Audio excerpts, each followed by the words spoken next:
Les amateurs de musique contemporaine connaissent évidemment les œuvres d'Iannis Xenakis. Les autres, eh bien, les autres ont peut-être entendu le nom d'Iannis Xenakis. On leur a dit c'est un musicien moderne, donc dangereux, et beaucoup plus dangereux que les autres aussi, parce qu'il n'est pas seulement compositeur et révolutionnaire, mais en plus c'est un mathématicien, et puis c'est un architecte, et il utilise les données du calcul pour écrire de la musique. Yanis Xenakis, est-ce que vous pensez qu'il y a là une grande nouveauté dans les relations entre le calcul et la musique? Je crois qu'il y a une nouveauté. Le calcul existait toujours en musique depuis au moins Pythagore, sinon beaucoup plus anciennement. Mais depuis l'introduction que j'ai eu l'honneur de faire du calcul des probabilités en musique, je crois que c'est la première fois qu'ont été utilisés des complexes, des formules complexes dans la composition musicale. Et c'est quand même une chose nouvelle parce que c'est une position radicale et précise et qui a des prolongements à cause des machines à calculer. Oui, que vous utilisez aussi maintenant d'ailleurs. Oui, et qui pénétreront de plus en plus, interviendront de plus en plus dans la vie musicale de l'avenir, pour toutes sortes de raisons, ne serait-ce que pour une raison d'industrialisation de la musique. Mais c'est très dangereux, vous parlez d'industrialisation de la musique. Alors je pense que tous les mélomanes qui nous suivent aujourd'hui dans cette émission sont très très effrayés. Moi aussi, je suis effrayé, c'est pour ça que je travaille dans ce sens-là. Pour combattre alors au contraire. Non, pour maîtriser le phénomène. Vous savez, c'est comme un peu au XIXe siècle, lorsque la machine a fait son intrusion dans la vie sociale, il y avait les pour et les contre. Et je crois que finalement, la société est sortie victorieuse en général, puisqu'elle a maîtrisé la machine avec des à-coups, avec des catastrophes souvent, mais en général, ça a marché. Maintenant avec l'automation, l'automatisation, c'est un peu la même chose dans le domaine de l'industrie. On ne le sent pas tellement, autant que le 19e siècle. Mais dans ce qui concerne la musique, on sentira passer le danger, le grand danger. Il vient. Si, bien sûr, si le musicien, si les compositeurs ne sont pas capables de maîtriser les moyens techniques aussi bien que les processus et s'ils n'ont pas une idéologie, une direction dans leur travail. Et vous ne croyez pas qu'aujourd'hui, ou bien disons dans 20 ans, il sera encore possible d'écrire de la musique sans penser aux mathématiques comme le faisaient Bach, Beethoven ou Wagner? Non, je ne pense pas. Je ne pense pas. Si, il y aura toujours des musiciens qui feront des chansons, ça, il n'y a pas de doute. Sans mathématiques. C'est mathématique. Ils seront comme ils font actuellement. Ils font des chansons sur des mélodies qui sont sur, si vous voulez, un climat musical qui est très ancien. Vous les méprisez? Non. Je ne les méprise pas du tout, non, pas du tout. Bon. Mais ça s'adresse à une certaine couche d'intelligence, si j'ose dire. Oui, bon. Maintenant, on peut vous faire un autre reproche, on vous l'a sûrement fait souvent. Les mélomanes pensent qu'il y a quand même une sorte de contradiction entre l'utilisation de règles mathématiques et la spontanéité de la musique. Je veux dire, il y a cette sorte de contradiction entre le cœur et la tête. Oui, oui, Qu'est-ce c'est que vous là. répondez à cela? Eh bien que le cœur et la tête vont de pair, doivent aller de pair. Si ça ne va pas de pair, c'est qu'il y a une erreur quelque part. C'est-à-dire que c'est boiteux. C'est les deux jambes de l'homme, le cœur et la tête. Et moi, je ne pense pas qu'il y a deux jambes d'ailleurs. C'est une espèce de baleine, enfin de Nous sirène. sommes dans la leçon d'anatomie, et alors je vois très bien où vous voulez en venir. Vous voulez nous expliquer que lorsque vous comptez vraiment sur des règles très strictes, vous ne négligez pas quand même votre impulsion. Oui, c'est plus compliqué, plus complexe que ça. Je pense que lorsque quelqu'un pense avec son cerveau froidement, ça n'existe pas d'une manière pure, mais ça existe. Il pense de tout son corps, si vous voulez, biologiquement. Et c'est la même chose lorsqu'il agit soi-disant par intuition. En réalité, l'intuition est un complexe très subtil de toutes sortes de raisonnements qui n'a pas le temps d'ailleurs d'en être conscient. Oui, mais vous ne pensez pas que les compositeurs classiques réfléchissaient aussi, eux, et Mais ne justement, travaillaient c'est ce pas que je dis, seulement, oui. toujours. Et les Bach de Beethoven, les Aristoxènes, les Pythagore, etc., c'était des gens qui réfléchissaient et qui sentaient ce qu'ils faisaient. Alors maintenant, vous voulez plus que jamais être conscient de ce que vous faites, c'est cela la vérité. Non, oui et non, oui et non. Je crois à l'intuition, mais je ne crois pas à l'intuition seule. Et c'est toute l'histoire de l'humanité qui nous prouve que l'intuition seule n'a pas été efficace. Ce qui a été le plus efficace et qui explique la domination de l'homme sur la Terre et dans l'espace bientôt, c'est grâce à il la doit à cette conscience et à sa faculté de raisonnement qui est une force très importante. Et cette conscience fait partie pourtant de l'intuition, mais elle est une partie nécessaire, si vous voulez, à l'intuition et indispensable.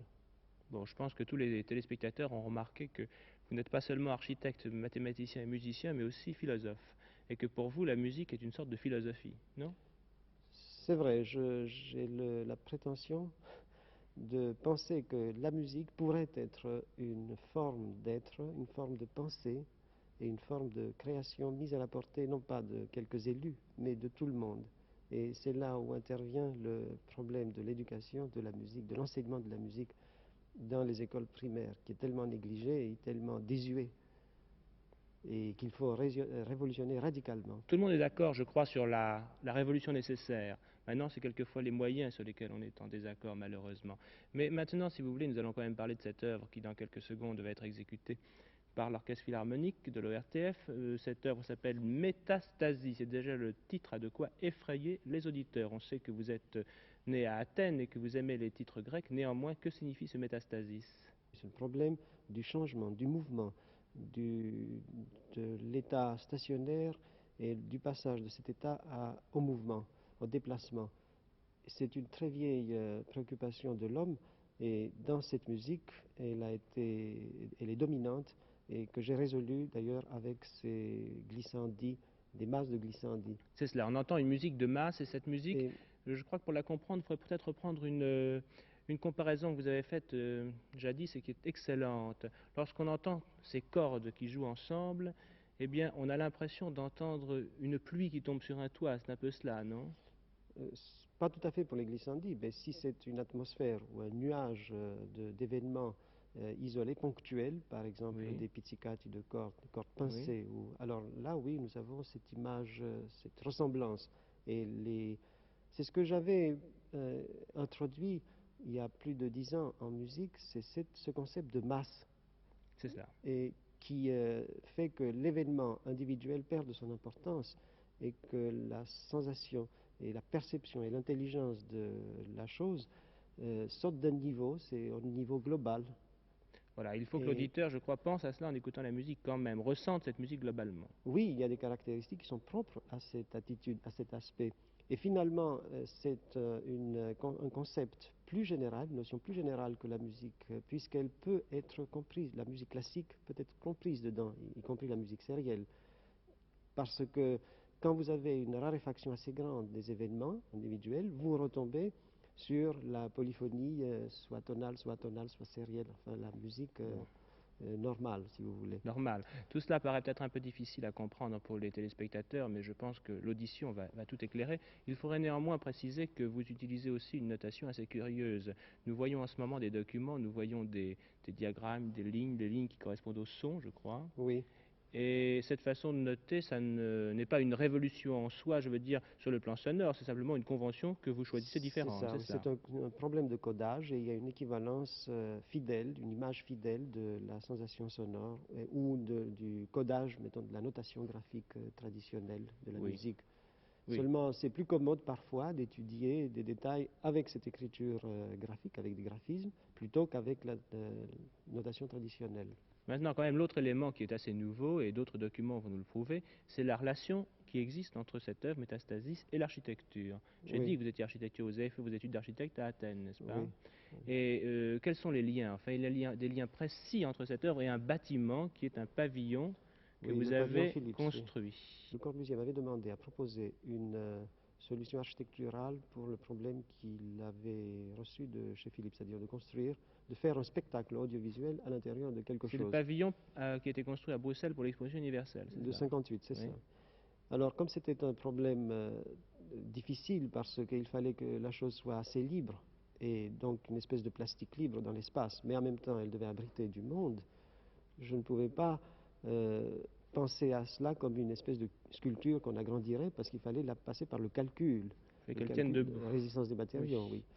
Alors, donc, il fallait trouver un moyen qui serait lisible par tout le monde, et c'est-à-dire des surfaces ou des coques, parce qu'il s'agissait finalement de coques, qui seraient possibles à réaliser Alors, le mode de transmission, c'est pour ça que j'ai pensé aux droites, c'est-à-dire aux glissandes en musique et aux droites en géométrie, parce que, aussi bien comme dans Métastasis, nous avons des espèces des espaces sonores qui évoluent d'une manière continue, les droites dans l'espace peuvent donner des surfaces à évolution continue, tordues, etc., telles que les surfaces réglées gauche, réglées c'est-à-dire à base de droite, comme les cônes, comme les cylindres, comme les paraboloïdes hyperboliques, comme les hyperboloïdes, etc., et qui permettent donc un déchiffrement, un déchiffrage par les ouvriers, par les ingénieurs, etc.